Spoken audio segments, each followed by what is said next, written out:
Divadlo Art Academy predstavilo ďalšiu hru. Premiéra Čarodeníc zo Salemu sa konala v Dome kultúry v piatok podvečer.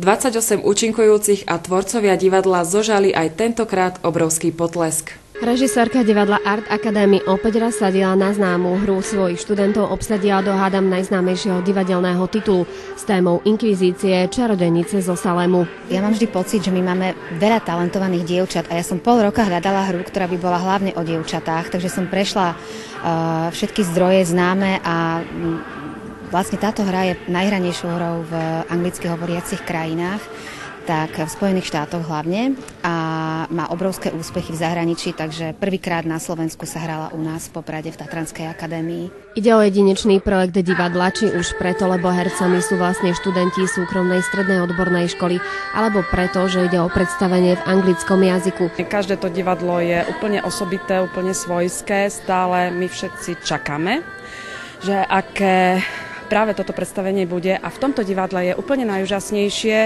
že sa tam stretli všetci. Prváci, druháci, tretiaci, štvrtáci, vytvorili spolu taký jeden veľký kolektív. Veľmi krásne si spievala, dostalo ťa k spevu toto divadlo? Spievala som už aj predtým. Chodila som na nejaké súťaže a keď som prišla tu do školy, tak mi dali jednoducho príležitosť. Vo všetkých smeroch, aj v speve. Niekoľko skalných hercov prežilo s týmto divadlom prakticky celú strednú školu. Pre iných bol hon na Čarodejnice prvou divadelnou skúsenosťou. Ako sa na svoje pôsobenie v Art Academy pozerajú?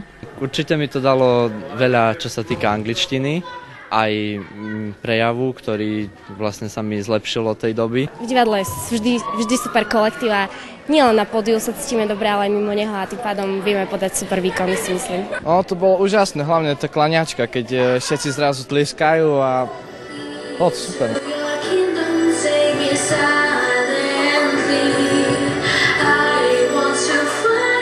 A ako by svojich zvarencov oznámkovala Táňa Husárová, ktorá je dušou celého projektu? Tak jednotku im nedám.